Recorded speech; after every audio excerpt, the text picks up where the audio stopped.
Fogadjad hát a híres cigány áldást! A monitorod elé térgyepelve. Na, mi lesz? Ide nézzé, hát minek van a szemed, hogy a szappan csípja te? Álljál fel a bársony pihenőszékedből, azt figyeljé! Szóval.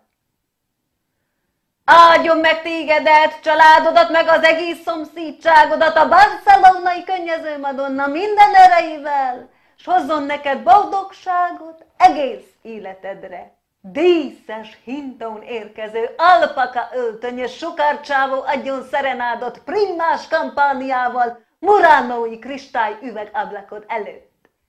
Baldahinos nászágyad előtt térgyepelve Práda topankádból igyon Dom Perignont az egészségedre, örök fiatálságodra. Ellenségednek egy talicska vakvarnya cimbálmozzon a beleivel, feketedjen el a keze könnyékig, azt 10 gyűrűje legyen, de újja meg egy se. Lóvéba, piába sose szűkölködjé, a csóróság messzire elkerüljön. Károdáljon egész évben, mint a fagyott kutya lába, az kúráljál minden nap fél 3-tól fél 6-ig. S ez a sok áldás mind valóra válna, örömé boldottá szállna a világra.